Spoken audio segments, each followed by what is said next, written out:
ஓம் சாந்தி. எல்லோரும் சந்தோஷமாக இருக்கிறீங்களா? ஸோ நல்லவர்கள் ஏன் ரொம்ப கஷ்டப்படுறாங்க? இது திரும்புகிற பக்கமெல்லாம் இதற்கான உதாரணத்தை நம்ம பார்க்க முடியும். அதாவது கஷ்டப்படுறவங்களாம் ரொம்ப நல்லவங்களாகவே இருப்பாங்க.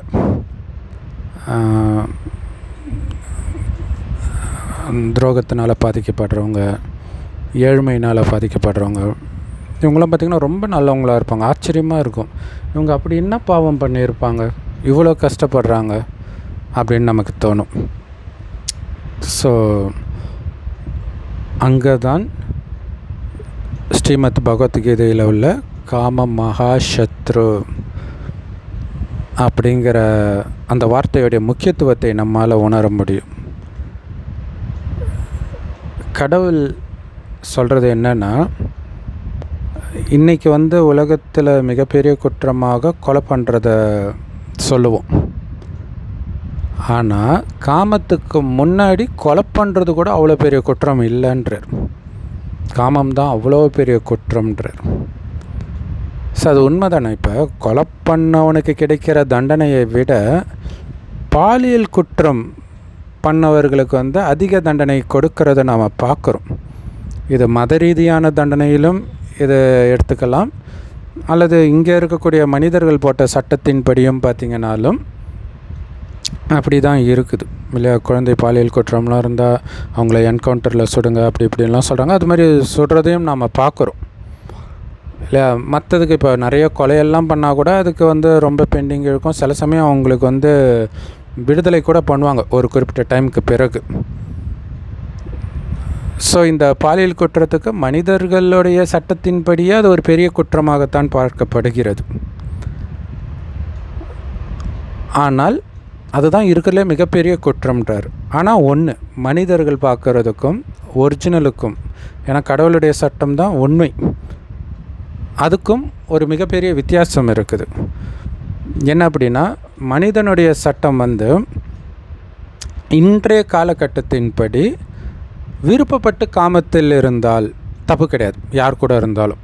அப்படி ஆயிடுச்சு, கள்ளத்தொடர்பு ரைட்டுன்னு ஆயிடுச்சு. அதனால் நிறைய கொலைகள் எல்லாம் கூட நடக்கிறதுனாலையோ என்னவோ தெரியல, மகாராஷ்டிரா போன்ற சில மாநிலங்களில் இப்போ கள்ளத்தொடர்பு தவறு அப்படின்னு சட்டம் இயற்ற போகிறாங்க. 5 ஆண்டு வரை சிறை தண்டனை, அப்புறம் நிறைய ஃபைன் வேறு உண்டு கள்ளத்தொடர்பில் இருந்தால், திருமணத்தில் இருந்து. ஸோ என்ன தான் சட்டம் கள்ளத்தொடர்பு தப்பு இல்லை அப்படின்ட்டு அதுக்கு ஒரு எக்ஸெப்ஷன் கொடுத்தாலும் கூட அந்த கள்ளத்தொடர்புனால் வரக்கூடிய தண்டனையிலிருந்து மனிதர்கள் தப்பிக்கிறது கிடையாது இல்லை. பெரும்பான்மையான கொலைகள் அதனால தான் நடக்குது இன்னைய வரைக்குமே. ஆனால் கடவுள் ஒரு மிகப்பெரிய ரகசியத்தை வெளிப்படுத்துகிறாரு. இந்த உலகத்தில் இதுவரைக்கும் நடந்த யுத்தங்களில் பெரும்பான்மையான யுத்தங்கள் காமத்திற்காகத்தான் நடந்ததுன்னு சொல்கிறார். இன்றைக்கி காமத்திற்காக தான் நிறைய கொலைகள் நடக்கிறத பார்க்குறோம். யுத்தமே அதுக்காக தான் நடந்துச்சுன்றார். இது நம்ம கற்பனைக்கு எட்டாமல் இருக்குது இல்லையா? இப்போ கூட பார்த்திங்கன்னா, இந்த ஜாதி விட்டு ஜாதி கல்யாணம் பண்ணுறது, மதம் விட்டு மதம் கல்யாணம் பண்ணுறது இன்றைக்கி கொஞ்சம் அதிகமாக ஆயிடுச்சு. லவ் மேரேஜெலாம் ஒரு நார்மல் மாதிரி ஆயிடுச்சு இப்போ. ஆனால் இதுக்கு முந்தைய ஜென்ரேஷன், நாங்கள் குழந்தையாக இருக்கும்போதெல்லாம் அப்படி கிடையாது. அப்படி யாராவது லவ் பண்ணாங்கன்னா, பெரும்பாலும் லவ் பண்ணால் அது ஸ்கூலில் லவ் பண்ணால் அது சேராது. சேராட்டினாலும் கூட பயங்கர பிரச்சனை வரும். வேறு ஜாதி பையன் வேறு ஜாதி பொண்ணை லவ் பண்ணுறான் அப்படின்னா அந்த பையனை தனியாக பிடிச்சி அடிக்கலாம் செய்வாங்க. இதில் தப்பி தவறி அந்த பொண்ணு பணக்கார பொண்ணாக பையன் ஏழையாக இருந்தான்னா இன்னும் பயங்கரமாக உதவும். ஸோ இதெல்லாம் எதனால் நடக்குது? காமத்துக்கு கிடைக்கிற தண்டனை இது. ஸோ காமம்னா ஆண் பெண் ஈர்ப்பே சேர்த்து தான். ஸோ ஜஸ்ட்டு காமம்னா அந்த இன்டர்கோர்ஸ் மட்டும் கிடையாது, அந்த ஆண் பெண் ஈர்ப்பு வர்றதே காமம் தான். ஸோ அதற்கு தான் இன்னைய வரைக்கும் நிறைய தண்டனை அனுபவிக்கிறாங்க. இப்போ சமீபமாக நடிகர் சரத்குமார் அவர்கள் ஒரு மேடையில் பேசுகிறார். என்ன சொல்கிறாருன்னா, நான் நல்லா படிப்பேங்க, ஆனால் ஒரு சின்ன ஒரு குறும்புத்தனம் பண்ணுற மாதிரி ஒரு விஷயத்தில் மாட்டிக்கிட்டேன். ஏன்னா அந்த பொண்ணுங்க பக்கம் கவனம் திரும்பிடுச்சு. அப்போ ஏதோ ஐஏஎஸ் இன்ஸ்டியூட் ஏதோ படிச்சிருப்பார் போல இருக்குது. அதனால் அவரால் அதை அச்சீவ் பண்ண முடியல. ஆனால் அவர் எங்கேயோ ஏதோ ஒரு நாட்டுக்கோ அல்லது வேறு ஸ்டேட்டுக்கோ போகும்போது அங்கே உங்கள் கூட பேசுகிறதுக்கு உங்கள் ஃப்ரெண்டு விரும்புகிறாங்கன்னா, இங்கே யார் நமக்கு ஃப்ரெண்டு இருக்கான்னு போது ஷரத் அப்படின்ட்டு குரல் கேட்டுச்சான். பார்த்தா இவங்க கூட அந்த இன்ஸ்டியூட்டில் படித்த பொண்ணு ஐஏஎஸ் இருக்குது. ஸோ அது நல்ல விஷயம் அவர் இப்போ சொல்கிறது. அது எந்த அளவுக்கு ஒரு மனிதனுடைய வாழ்க்கையை அழிக்குது அப்படிங்கிறது மிகப்பெரிய உண்மை இல்லையா? ஸோ இன்றைய இளைஞர்கள் எல்லாருமே வழி தவறி போகிறதுக்கு முக்கியமாக இது அமையுது, இந்த காமம். இதில் சில சமயம் நமக்கு தப்பு ரைட்டு மாதிரி தெரியும். அது எப்படி தெரியும்னா, ஃபஸ்ட் ரேங்க் எடுக்கிற பையன் லவ் பண்ணுறானே, ஃபஸ்ட் ரேங்க் எடுக்கிற பொண்ணு லவ் பண்ணுறாளே அப்படின்னு சிலர் கமெண்ட்டில் கூட போட்டிருக்கிறாங்க. அவன் நல்லா தானே இருக்கிறான் அப்படி சொல்லுவாங்க. ஆனால் இதில் இப்போ லவ் பண்ணுறதை விட்டுருங்க, தனியாக விட்டுருங்க. ஜென்ரலாகவே எல்லோரும் ஒரே மாதிரி படிக்க முடியுமா? எல்லோரும் ஃபஸ்ட் ரேங்க் எடுக்க முடியுமா? லவ்னே ஒன்று இல்லவே இல்லைன்னு கூட வச்சுக்கலாம். வெறும் பசங்க மட்டும்தான்ப்பா உலகத்திலே இருக்கிறாங்கன்னு வச்சுக்கோங்க.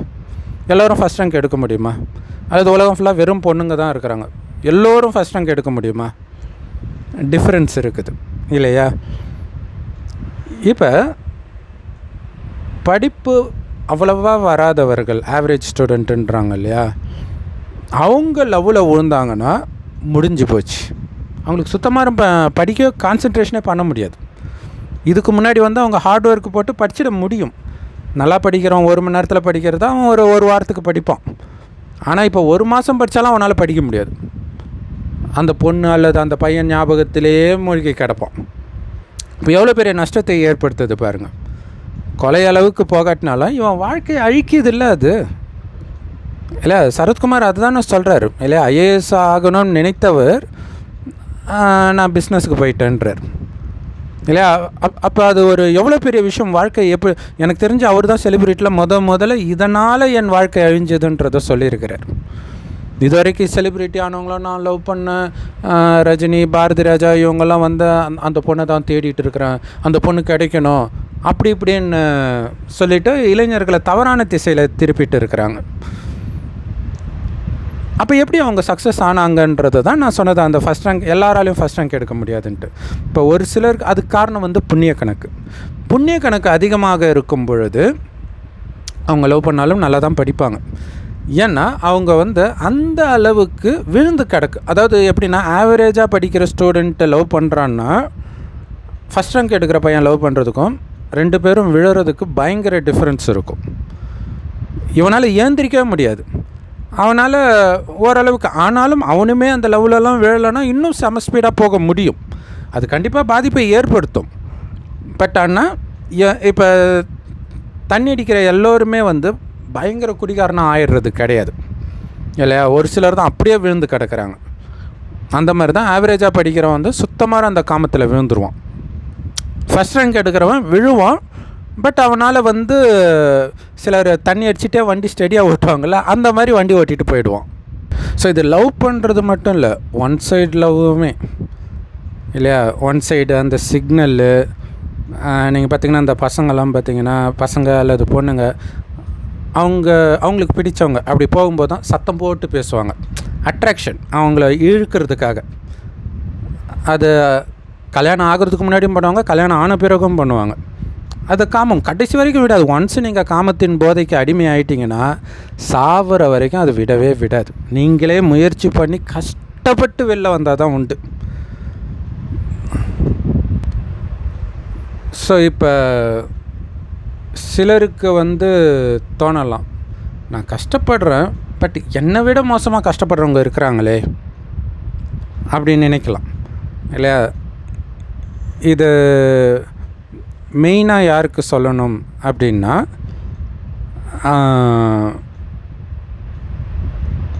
ஒரு கோடி ரூபாய் ஒருத்தன் வச்சுருக்கிறான். அவன் எல்லாத்தையும் இழந்து வெறும் 100 ரூபா தான் அவன்கிட்ட இருக்குது. இது ஒருத்தன். இன்னொருத்தங்கிட்ட 100 ரூபா தான் இருக்குதே, அவன் மொத்தமாக இழந்துட்டான். இப்போ யாருக்கு இதில் பெரிய நஷ்டம்? 100 ரூபா வச்சுருந்தவனுக்கா, 1 கோடி வச்சுருந்தவனுக்கா? 1 கோடி வச்சுருந்தவனுக்கு தான், இல்லையா? அந்த மாதிரி தான் நான் கஷ்டப்படுறேன், ஆனால் சிலர் என்னை விட பயங்கரமாக கஷ்டப்படுறாங்களே அப்படின்னு சொல்கிறது. இதை நான் ஏன் சொல்கிறேன் அப்படிங்கிறது இந்த காலச்சக்கரத்தை வைத்து சொன்னால் உங்களுக்கு புரியும். இது 5000 வருட காலச்சக்கரம். இதை ஒரு கல்பம்னு சொல்லுவோம்.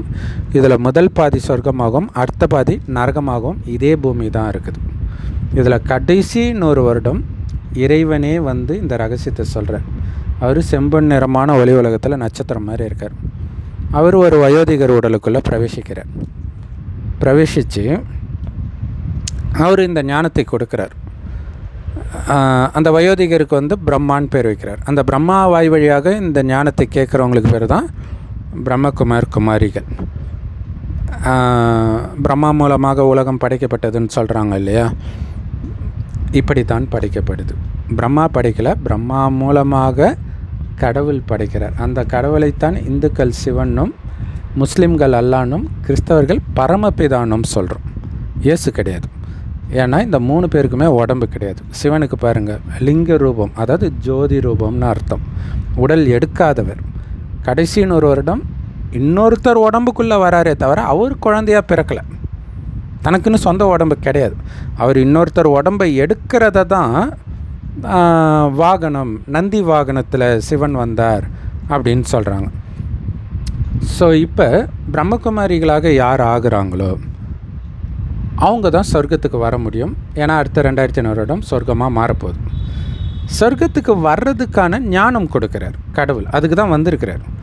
என்ன ஞானம் கொடுக்குறாருன்னா, நீங்கள் அழியக்கூடிய உடம்பு கிடையாது, இந்த உடம்பை இயக்கக்கூடிய ஆத்மா. நீங்கள் ஆத்மா பூர்வ மத்தியில் நட்சத்திரம் மாதிரி ஜொலிக்குது. அந்த ஆத்மாவுடைய அப்பா தான் கடவுள். எல்லா ஆத்மாவுக்கும் சேர்த்து ஒரே அப்பா தான். அதான் அல்லாஹ் ஒருவரே அப்படின்னு முஸ்லீம்கள் சொல்கிறாங்க. ஸோ அவரை மட்டும் நாம் இப்போ நினைக்கணும். ஆத்மான்னு சிவபரமாத்மாவை மட்டும் நினைக்கணும் நிரந்தரமாக. ஈஸி கிடையாது, முயற்சி பண்ணிக்கிட்டே இருக்கணும். அந்த நிலையை ஒரு டைம் அடைவோம். அதை அடையும் போது தான் உலகழிவு ஸ்டார்ட் ஆகும். அந்த நிலையை அடையும் போது என்ன ஆகும்னா, இறைவனை தவிர எந்த நினைவும் இல்லாதப்ப உடம்புன்ற உணர்வையே மறந்துடுவீங்க. வெறும் ஆத்மான்ற உணர்வுலேயே இருப்பீங்க. அப்போ ஆத்மா உணர்வில் இருக்கும் பொழுது உங்களுக்கு பயம், காமம், கோபம் இதெல்லாம் இருக்கவே இருக்காது. உலகழிவே பார்க்கும்போது கூட உங்களுக்கு பயம் இருக்காதுன்றார். அப்போ உங்களை பாதுகாக்கிறார். அதுக்காக தான் உங்களை அதுக்கு தயார்படுத்துகிறார் கடவுள். அதுக்கு தான் இறைவன் வரார். கூடவே இறைவனை நினைத்து காமம், கோபம், பற்று, பேராசை, அகங்காரத்தை நீங்கள் வெல்வதன் மூலமாக கலியுகம் அழிந்து இதே பூமி சொர்க்கமாகும்போது அங்கே பிறப்பீங்க. ஏன்னா சொர்க்கத்தில் காமம், கோபம், பற்று, பேராசை, அகங்காரம்னா என்னன்னு யாருக்குமே தெரியாது. அப்படிப்பட்டவர்களைத்தான் இன்றைக்கி இந்துக்கள் கோயில் கட்டி கும்பிட்றோம். சொர்க்கத்தில் வாழ்ந்தவர்கள் அவங்க, வேறு யாரும் இல்லை, நாமளே தான். மறுஜன்மம் எடுத்து அடுத்த 2500 வருடத்தில் காமம், கோபம், பற்று, பேராசை, அகங்காரத்தில் விழுறோம். அப்போ சொர்க்கத்தில் முதலாக ஜென்மம் எடுத்தது யார் தெரியுமா? ஸ்ரீகிருஷ்ணர். அது குழந்தை பருவத்துடைய பேர். பெருசாகும்போது அவங்க தான் நாராயணன், ராதை லக்ஷ்மியாக ஆகிறாங்க. ஸோ அவங்க தான் சொர்க்கத்தின் முதல் மகாராஜா, மகாராணி. அதாவது தூய்மையாக பிறந்தவர்கள், காமம் இல்லாமல் பிறந்தவர்கள். அங்கே காமமே கிடையாது. கணவனும் மனைவி நமக்கு ஒரு வாரிசு வேணும்னு நினைக்கும் போது மனைவி கர்ப்பமாவாள். அவ்வளோ தூய்மையாக இருந்ததுனால தான் அவங்கள கோயில் கட்டி கும்பிட்றோம். அப்போ இந்த 5000 வருடம் வாழறாங்க இல்லையா? இந்த 5000 வருடம் வாழ்வதற்கு தேவையான எல்லாமே அவங்க ஆத்மாவில் ரெக்கார்ட் ஆகிருக்கும். ஆத்மாவே கண்ணுக்கு தெரியாது, ஆனால் அந்த ஆத்மாவில் அந்த புண்ணிய கணக்கு இருக்கும். 5000 வருடத்துக்கு தேவையானது ஆரோக்கியமான உடல், அழகான உடல், செல்வம், நல்ல உறவுகள் எல்லாமே இப்போ நாம் சேமிக்கிறோம். இறைவன் நினைவில் இருந்து தூய்மையாக அங்கே சேமிப்பாகுதுன்னு அர்த்தம். அப்படி நாராயணனாக இருந்தவர் தான் சொர்க்கம் முடிந்து நரகம் வந்தவுடன் முதலாக காமத்தில் அவர் தான் விழறாருன்னே சொல்கிறாங்க. ஸோ அதனால தான் இந்து கோயில்களில் ஆபாச சிலைகள் இருக்கிறதுடைய காரணம் என்னென்னா, அந்த தேவதைகள் காமத்தில் விழறாங்க. நம்ம பாரதத்துடைய கதை, பாரதம் தான் சொர்க்கமாக இருந்தது.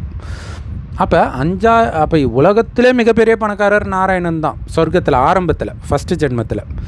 அப்படி இருந்தவர் முதலாக காமத்தில் விழும்பொழுது கொஞ்சமாக அவருடைய வருமானம், ஆத்மாவில் இருக்கிற வருமானமெல்லாம் குறைஞ்சிக்கிட்டே வருது. அதிவேகமாக குறையுது. சொர்க்கத்திலும் குறையும், அது கம்மியாக குறையும். பட் இங்கே அதிவேகமாக குறையுது. காமம், கோபம் இதிலெல்லாம் விழும்போது குறிப்பாக காமத்தில் தான் பயங்கரமாக குறையுதுன்றார். அப்படி இருந்து கடைசி பிறவியில் அவர் எப்படி இருக்கிறார் அப்படின்னா, பிறந்தோடனே அப்பா அம்மா இறந்துட்டாங்க, அனாதையாக இருக்கிறார். அப்போ யோசிச்சு பாருங்கள். அப்போ எல்லாமே காலி. அதுக்கப்புறம் உழைச்சி முன்னுக்கு வர்றாரு. அப்புறம் அவர் உடம்புல தான் சிவன் வந்து இந்த ஞானத்தை கொடுக்குறார். ஸோ இந்த மாதிரி தான் நம்ம எல்லாருமே, அதாவது ஆரம்பத்தில் பிறந்த அத்தனை பேரும். ஏன் நம்ம எல்லோரும்னு சொல்கிறேன்னா, இந்த வீடியோவை இவ்வளோ நேரம் நீங்கள் பொறுமையாக பார்க்குறீங்க, புரியுதுனாலே, ஆர்வத்தோடு பார்க்குறீங்கனாலே சத்தியமாக நீங்கள் தேவதையாக இருந்திருந்தால் மட்டுமே இந்த ஞானம் உங்களை பிடிச்சி இழுக்கும். இல்லாட்டினா உங்களுக்கு பிடிச்சி இழுக்காது. சரி, அடுத்தது என்ன அப்படின்னா, நான் சொன்னேன் இல்லையா, கடவுள் வந்து கொலை பண்ணுறதை விட காமம் மிகப்பெரிய பாவம்னு சொல்கிறாருன்ட்டு. ஏன் அப்படின்னா, இப்போ உதாரணத்துக்கு இங்கே நடுவில் ஒரு ஜென்மம் இருக்குதுன்னு வச்சுக்கோங்களேன். அந்த ஜென்மத்தில் ஒருத்தன் கொலை பண்ணுறான், இன்னொருத்தன் கொலை பண்ணல. இதே மாதிரி காமத்திலே மூழ்கி கிடக்கிறான் ஃபுல்லாக. அது லவ்வோ விபச்சாரியோ ஏதோ ஒரு மயக்கத்திலே இருக்கிறான். அவ்வளோதான். அவன் வந்து யாருக்கும் கொலையெல்லாம் பண்ணல, ஒன்றும் பண்ணல. ஆனால் அடுத்த ஜென்மத்தில் 2 பேரும் ஈக்குவலாக இருக்கிறாங்க அந்த புண்ணிய கணக்கில்னு வச்சுக்கோங்க. இப்போ அடுத்த ஜென்மத்தில் பார்த்திங்கன்னா அந்த கொலை பண்ணவனுக்கு குறையும், ஏன்னா பாவம் செஞ்சுருக்கிறான் இல்லையா, குறையும். ஆனால் இந்த காமத்திலே மூழ்கி கந்தாப்பாங்க இவனுக்கு அவனுக்கு கம்பேர் பண்ணும்போது ரொம்ப ரொம்ப ரொம்ப குறைஞ்சிருக்கும். ரொம்ப ஏழையாக ஊனமாக இந்த மாதிரிலாம் பிறந்திருப்பான். கொலை பண்ணால் தான் நியாயமாக ஊனமாக பிறக்கணும் இல்லையா, ஏன்னா அவன் வந்து கை காலை வெட்டுவான். அடியால் இருந்திருந்தா அதுக்கு இவன் கை கால் போனால் பரவாயில்ல. காமத்தில் விழுந்ததுக்கே இது நடக்கும். உங்களுக்கு டவுட்டுன்னா கூகுளில் இந்த எரோட்டிக் ஸ்டாச்சுஸ் இன் ஹிந்து டெம்பிள்ஸ்னு போட்டு பாருங்களாம்.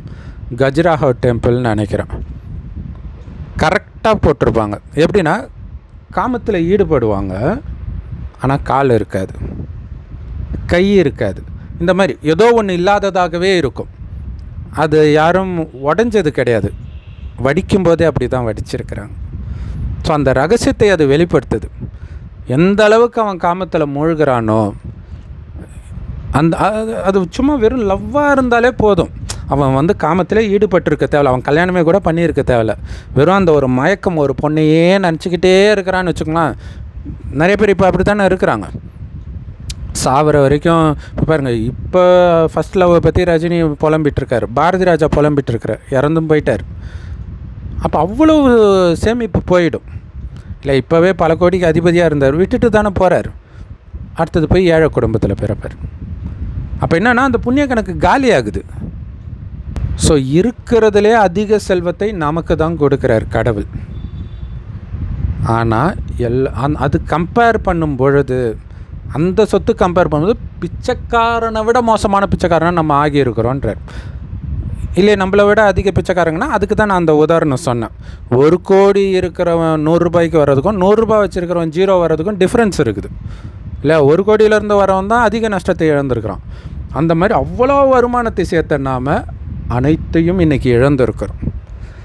அப்போ என்ன ஆகும் அப்படின்னா, செல்வம் அப்படிங்கிறது வந்து காசு மட்டும் கிடையாது. ஆரோக்கியம், அழகு, நல்ல உறவுகள், அமைதியான மனைவி, அன்பான கணவன், நம்ம பேச்சை கேட்குற குழந்தைங்க, துரோகம் நினைக்காத உடன் பிறந்தவர்கள், அப்பா அம்மா, இதெல்லாம் இல்லையா. அப்போ உங்கள் செல்வம் குறைய பார்த்திங்கன்னா உங்கள் அப்பா அம்மா நீங்கள் சொல்கிறத கேட்க மாட்டாங்க, அல்லது அனாதையாக இருப்பீங்க. உங்கள் உடன் பிறந்தவங்க உங்கள் சொத்தை அபகரிக்கிறதே குறியாக இருப்பாங்க. அதே மாதிரி கணவன் மனைவி சைக்கோவாக இருப்பாங்க. குழந்தையும் நீங்கள் சொல்கிறத கேட்கவே கேட்காது. ஸோ இது எல்லாமே உங்களுக்கு காலி அக்கௌண்ட்டுன்னு அர்த்தம். ஸோ அதனால் ரோட்டில் பிச்சை எடுக்கிறவன் தான் பிச்சைக்காரன்னு நினைக்காதீங்க. அவன் உங்களை விட நிம்மதியாக இருப்பான். அதுதான் அங்கே முக்கியமான விஷயம். நீங்கள் எல்லாம் வச்சுட்டு படாத பாடுபட்டுட்டு இருப்பீங்க. ஸோ அதுக்கு முக்கியமான காரணம் பார்த்திங்கன்னா, காமம் தான் கொடூரமானது. இல்லை, ஒருத்தர் கண்ணு முன்னாடி உச்சத்தில் இருந்து Saravana store owner, Saravana Bhavan owner அண்ணாச்சி இல்லையா, ஃபஸ்ட்டு கல்யாணம் பண்ணுறாரு, அடுத்து இன்னொரு கல்யாணம் பண்ணுறாரு, அடுத்து இன்னொரு கல்யாணம் பண்ணுறாரு, அடுத்து இன்னொரு பொண்ணை வந்து விரும்புகிறார் கல்யாணம் பண்ணுறது. கல்யாணம் ஆயிடுச்சுன்னு சொல்கிறாங்க, அது என்னன்னு தெரியல. பட் அந்த பொண்ணு இன்னொருத்தனை விரும்புகிறது வந்து அவருக்கு அவ்வளோ கோபத்தை கொடுத்து அடியால் வச்சு கொண்டுடுறாங்க. ஃபஸ்ட்டு வான் பண்ணுறாங்க, அப்பயும் மீறி அவங்க கல்யாணம் பண்ணாங்கன்னு நினைக்கிறேன். அப்போ போய் கொலையே பண்ணிடுறாரு. கட்சியில் பாருங்கள், எவ்வளோ ஒரு கோட்டையே கட்டினார். அந்த சாம்ராஜ்யத்தை அவரால் அனுபவிக்க முடியல. வெளியில் அவ்வளோ சொத்து இருக்குது, ஆனால் அவர் ஜெயிலில் தான் இருந்தார். அப்படியே இறந்துட்டார். அந்த அவ்வளோ டென்ஷனில் இருப்பாங்க, அவ்வளோ திட்டுவாரம். ஜெயிலில் அவர் கூட இருந்தவங்க அந்த பேட்டியெல்லாம் கொடுத்துருப்பாங்க. ஸோ அப்போ அந்த காமம் அந்த நேரம் போதை கொடுக்குற மாதிரி இருக்கும். அப்புறம் நமக்கு தெரியும், என்டிஆர் தெரியும், இல்லை கடவுளாகவே நினைத்தார்கள் அங்கே இருந்தவங்க. ஒரு பொண்ணு மேலே ஒரு 60 வயசுக்கு மேலே அதாவது அந்த அவருடைய வரலாறு எழுதுறதுக்காக அவருடைய ரசிகை வந்தாங்க, ஒரு டீச்சர்னு நினைக்கிறேன். அவங்க வீட்டிலே தங்கி அதுக்குள்ளே அவங்களுக்குள்ளே தொடர்பு ஏற்பட்டு அந்த பொண்ணை கல்யாணம் பண்ணுறாங்க. பயங்கர எதிர்ப்பு அவங்க குடும்பத்தில். அவ்வளோதான், டக்குன்னு ஆட்சி வந்து அவங்க மருமகன் கையில் போயிடுச்சு. அதுக்கப்புறம் அவர் சீக்கிரமாக இறந்தும் போயிட்டார். அந்த ஒரு மனவேதனை. அந்த பொண்ணு திருமணமான பொண்ணு. ஸோ கணவனும் திருப்பி சேர்த்துக்க மாட்டான். இவங்களும் துரத்திட்டாங்க. இப்போ எவ்வளோ பெரிய கொடுமை பாருங்கள் எல்லாருக்கும். எவ்வளோ அந்த ஒரு செகண்ட். இதில் இன்னொரு முக்கியமான விஷயம், என்னை சுற்றி பொண்ணுங்க வந்துக்கிட்டே இருப்பாங்க, பசங்க வந்துக்கிட்டே இருப்பாங்க அப்படின்னு பெருமையாக சொல்லுவாங்க. அதோடைய அர்த்தம் என்ன தெரியுமா? காசு இருக்கிற இடத்துல தான் திருடம் வருவான் இல்லையா? ரோட்டில் இருக்கக்கூடிய ஒன்றுத்துக்கும் உதவாத பாத்திரத்தை திருடம் வருவான் அப்படின்னாலே உங்ககிட்ட புண்ணிய கணக்கு இருக்குதுன்னு அர்த்தம். அதை திருடுறதுக்கு ரொம்ப ஈஸியான வழி, அழிக்கிறதுக்கு ஈஸியான வழி காமம் தான். அதனால தான் அது வருது. அதனால தான் பிரபலங்களை தேடி நிறைய பேர் அது மாதிரிலாம் மாற்றுறதை நம்ம பார்க்குறோம். ஸோ அதில் ரொம்ப எச்சரிக்கையாக இருக்கணும் இல்லை? அதுக்கு முந்தைய ஜென்மங்கள்லாம் அதாவது ஒரு 2-3 ஜென்ரேஷன் மண்டலில் நிறைய இந்த மாதிரி 2 கல்யாணம், 3 கல்யாணம், 4 கல்யாணம் இப்படியெல்லாம் இருக்கிறது சர்வசாதாரணமாகவே இருந்தது. ஸோ அதுக்கப்புறம் அந்த சொத்து பிரச்சனை இதெல்லாம் அதிகமாக வரும்போது தான் ஒருவனுக்கு ஒருத்தின்ற சட்டத்தை வந்து ஸ்ட்ரிக்டாக்குனாங்க. அதுக்கு முன்னாடி அப்படி இருந்தது. யார் பெரும்பாலும் வச்சுருப்பாங்கன்னா இந்த மாதிரி ரொம்ப பணக்காரங்க, லேண்ட்லார்டு அந்த மாதிரி சொல்லுவாங்களே, பெரிய பெரிய முதலாளிகள் தான் இப்படி இருப்பாங்க. அப்போ அவனுக்கு அந்த புண்ணிய கணக்கு இருக்குது. சுற்றி இருக்கிறவங்களாம் சாப்பாட்டுக்கே வழி இல்லாமல் இருக்கிறான். ஏன்னா இந்த யுகம் அப்படி இல்லையா? கலியுகம் கஷ்டப்பட வேண்டிய யுகம். நீ மட்டும் நல்லா இருக்கிற, வா கீழே இறங்கு. கீழே இறக்கிறதுக்காகத்தான் மாயை உங்களுக்கு காமத்தை கொடுத்து அனைத்தையும் திருடுது. இதை புரிஞ்சுக்கணும். இப்போ இழக்கிற நேரம் இல்லை, அனைத்தையும் அடையிற நேரம், இறங்குற நேரம் இல்லை. ஏணிப்படியில் மேலே ஏறி ஐயப்பன் மாதிரி ஜம்முன்னு உட்கார்ற நேரம். அந்த ஐயப்பன் மாதிரி இருந்த நாம் இறங்கி கீழே வந்து பக்தர்கள் ஆகிட்டோம். இப்போ ஐயப்பன் மாதிரி மேலே ஏறி உட்கார சொல்கிறார். அதுக்கு என்ன பண்ணணும்? காமம்ன்றது 1% கூட இருக்கக்கூடாதுன்றார். எண்ணத்தில் கூட வரக்கூடாதுன்றார். ஸ்லைட்டாக கூட டிஸ்டர்ப் பண்ணக்கூடாதுன்றார். அப்படி டிஸ்டர்ப் ஆகுதுன்னா இழக்கிறீங்கன்னு புரிஞ்சுக்கோங்க. இப்போ கடவுள் என்ன சொல்கிறேன்னா, எடுத்த உடனே உங்களுக்கு ராஜாபிஷேகம் பண்ணிட்டார். சொர்க்கத்தின் நாராயணன் நீங்கள் தான்றார். அப்போ 5000 வருஷத்துக்கு தேவையானதை கொடுத்துட்றாரு. இப்போ அதை நீங்கள் இழக்காமல் இருக்கணும், அவ்வளோதான். எப்படி? காமம் வரும், கோபம் வரும், வெளி விஷயங்கள் வெளி உலகத்தில் ஈர்க்கப்படும் போதெல்லாம் அது திருடப்படுதுன்னு புரிஞ்சுக்கோங்க. ஒரு சில அந்த கிராமங்களில் ஒரு விலை உயர்ந்த ஏதோ ஒரு பொருள் இருக்குதுன்னு வச்சுக்கோங்களேன். அதை வந்து பாதுகாத்து வைக்கிறதுக்கு காவலாளி வைப்பாங்க, அல்லது எஜமானரே இருப்பார். ரொம்ப காஸ்ட்லியாக இருந்தால் அவரே தான் இருப்பார். எவனும் வந்து எடுத்துடக்கூடாதுன்ட்டு இரவு பகலாக கண்ணு முழிப்பாங்க. கொஞ்சம் கண் அசந்தால் போதும், டக்குன்னு திருடிட்டு போயிடுவான் இல்லையா? அந்த மாதிரி இறைவன் கொடுத்துட்டார் எல்லாத்தையும். ஸ்லைட்டாக கண் அசந்திங்கன்னா ஒரு அழகான பொண்ணு வரும், 1 செகண்டு தான், ஒரு ஜென்மத்துக்கான சொத்து காணாமல் போயிடும். இதுதான் இந்த விஸ்வாமித்திரர் ரம்பையுடைய அழகில் மயங்கினாருன்றதெல்லாம் காட்டில் நடக்கிற விஷயம் இல்லை. இந்த கலியுகன்ற காட்டில் மனிதனுக்குள்ள காமன்ற மிருகம் வந்து இப்படி பண்ணுறது. ஸோ இதில் ரொம்ப ரொம்ப எச்சரிக்கையாக இருக்கணும். இது காமம் மட்டும் இல்லை, கோபமும் அப்படி தான். பட் காமம் நம்பர் 1, கோபப்பட்டாலும் அப்படி தான். அப்போ எதையும் அப்போ எப்படி தப்பிக்கிறது? அதான் மார்க்கண்டேயன் கதை. அந்த மரணத்துலேருந்து தப்பிக்கிறதுக்காக லிங்கத்தை கட்டி பிடிச்சிட்டான்னு சொல்கிறதுடைய உண்மையான அர்த்தம் என்னென்னா, ஆத்மாவின் சக்தி இழக்கிறதுலேருந்து தப்பிக்கிறதுக்காக இறைவனை கெட்டியாக பிடிச்சிக்கிட்டான். ஏன்னா இது மரண காலம் உலகத்துக்கே. ஏன்னா உலகம் அழிஞ்சு தான் சொர்க்கமாக மாறும். அப்போ இப்போ அனைத்தையும் கொடுக்குறாரு, அது திருடுறதுக்காக எல்லாம் வரும். அப்படி திரும்பி பார்த்திங்கன்னா திருடிடும். அப்படி கடந்த காலத்தை நினச்சிங்கன்னா காலி ஆகிடும். அப்போ எதையும் நினைக்காம டக்கு டக்குன்னு முற்றுப்புள்ளி வச்சுட்டு இறைவனை கெட்டியாக பிடிக்க பிடிக்க பிடிக்க பிடிக்க ஆத்மாவுக்கு சக்தி ஏறிக்கிட்டே இருக்கும், வருமானம் ஏறிக்கிட்டே இருக்கும். ஸ்ரீ நாராயணனாகவே நீங்கள் ஆகலாம், சொர்க்கத்தின் முதல் மகாராஜா. அதனால்தான் சொர்க்கவாசல் திறப்பு விழா நாராயணன் கோயிலில் கொண்டாடுறாங்க. அப்படி நாராயணனாக ஆகக்கூடிய உரிமை உங்களுக்கும் இருக்குது, எனக்கும் இருக்குது, எல்லாருக்கும் சமமாக இருக்குது. ஆனால் முயற்சி பண்ணி தான் அடையணும், தானாக கிடையாது. முயற்சி நான் இறைவனை நினச்சிக்கிட்டே இருக்கணும், இறைவனே உலகம்னு நினைக்கணும். அதுதான் மாம்பழக் கதை. இறைவன் தான் எனக்கு உலகம்னு நினைத்தார் பிள்ளையார், அவருக்கு கிடச்சிருச்சு. ஞானப்பழம்ன்றாங்க, அதாவது ஞானத்தின் பலனாகிய சொர்க்கம் முழுவதுமாக அவருக்கு கிடைச்சது அப்படின்னு அர்த்தம். உலகியல் விஷயத்தில் புத்தி சுற்றுனீங்கன்னா முருகர் அப்படி தான் சுற்றி ஏமாந்துடுறார் இல்லையா? ஸோ இதை புரிஞ்சுக்கணும். ஸோ அதனால் கஷ்டப்படுறேன், கடவுள் நல்லவர்களை தான் சோதிக்கிறாரு.